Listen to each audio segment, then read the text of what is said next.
morning, it's the world's smallest radio station on 107.9 FM. This is Radio Scilly. Hello to Tim, who's arrived on Scilly for the first time yesterday, and he can't believe there's such a beautiful collection of islands 28 miles off the mainland.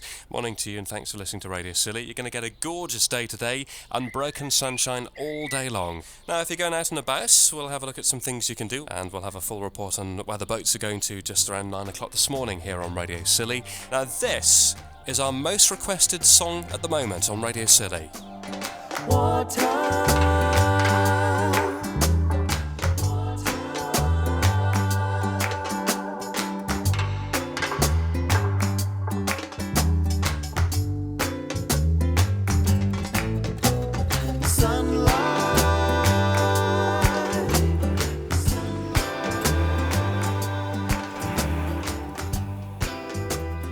I think when I first saw Scilly, I was just totally gobsmacked by a group of communities interlinked with water I just love. The thing I love most about the islands are how natural they are and how sort of unique they are to anywhere else I've been sort of around the world. Amazing scenery, fantastic wildlife, and it's such a lovely place to bring up a family as well. And to look at a view like that every morning is something very special that you don't find in many places in Britain. It's the people, the flora, the fauna, but above all, the sea. That's what makes this place.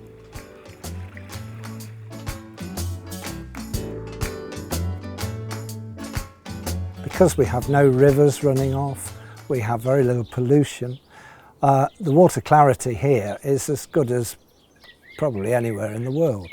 And I think that's one of the things that made my desire to dive here. It was sort of, without a doubt, a magical world beneath the water.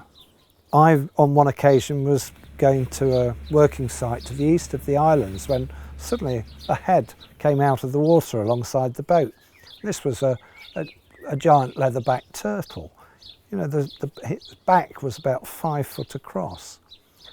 That very, very same day, when we were returning to Scilly, we were suddenly surrounded by a pod of 9 killer whales, you know, orca. Beautiful, beautiful creatures. So it's just occasionally those wonderful pockets of crystal clear ocean water bring with them all sorts of life.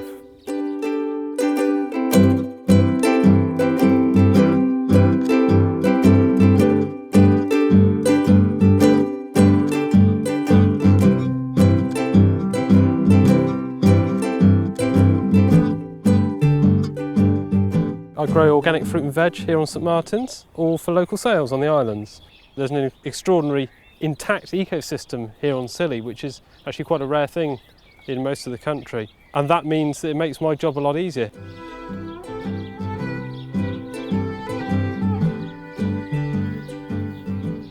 Organic farming is all about working with the soil, that's the basis of it, and it's about taking an ecological approach to farming. So it's a very different approach to growing, and it's a very sustainable method as well.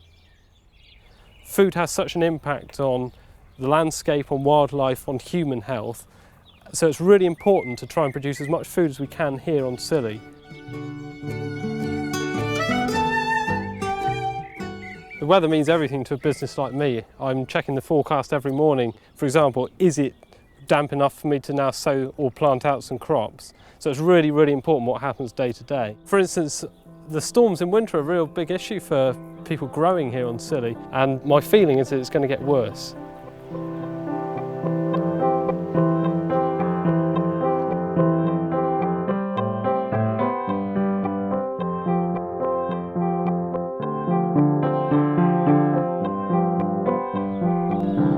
Flowers have been growing on the Isles of Scilly for a very, very long time, and the climate's really, really suitable. Obviously we're a long way southwest, and being surrounded by sea, we just don't get frost. So that mild climate means that we can grow outdoor flowers in the winter in the UK.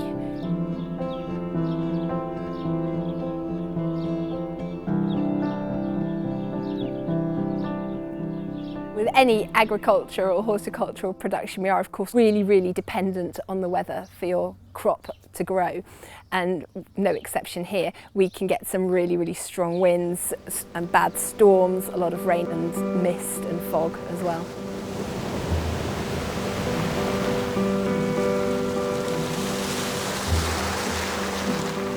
It's hard to say whether some of the more extreme weather we've had is due to a climatic change or whether it would have just happened anyway. But a couple of winters ago we did suffer really, really badly from very, very strong winds. We lost the roof off of one span of this tunnel, and just before Christmas we had some extraordinarily strong winds that really devastated the crop, which was very difficult to deal with just before our big send at Christmas.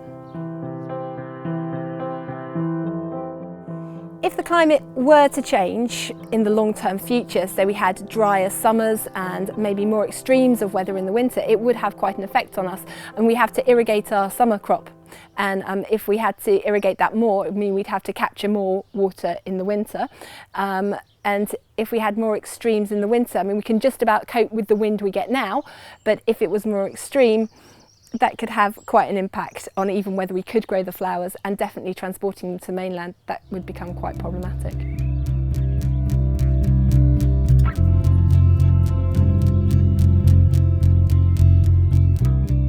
A key vulnerability of the islands is its low-lying nature. Lots of parts of the islands are only just above sea level as it is, and that leaves them susceptible to being washed away or inundated by any sea level rise. And some of the habitats are extremely important and special. Fluctuations in sea temperature around the islands could easily influence what species of seabird can breed here. Over the last few years, the kittiwakes in the islands have been struggling to produce young. One possible reason is that the sand eels that they feed on are now swimming deeper because of the changes in water temperature. And this may just be enough to mean that the islands are no longer a suitable place for kittiwakes to breed.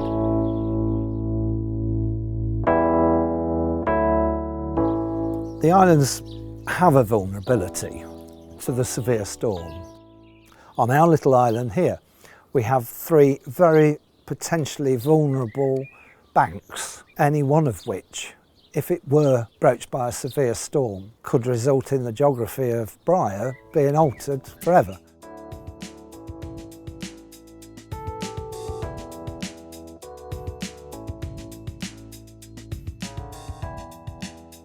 I'm called Keith Lowe.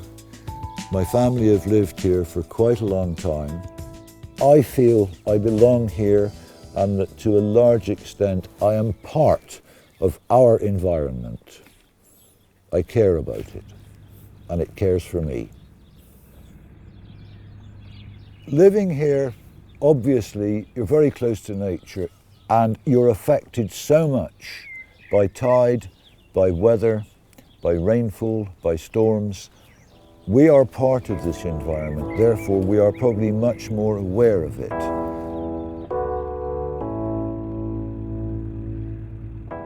I remember going rock fishing with my great uncle when I was 7 years old, so that would have been 1952-53. And we were going across to Witt Island, where's the causeway. And I know that the first time he crossed that was 1911, and he said in 1952, the causeway is sunk, boy. It doesn't uncover quite as quickly as it used to. And being a 7-year-old, I thought, well, the causeway is sunk. Now, since that time to now, it does uncover at different times. But I've looked at the rocks. The causeway hasn't sunk. The water level has changed. There does appear to be either a tidal alteration or deeper water. We don't know, but something is changing. And you notice it on little small things like that, but they're probably important indicators.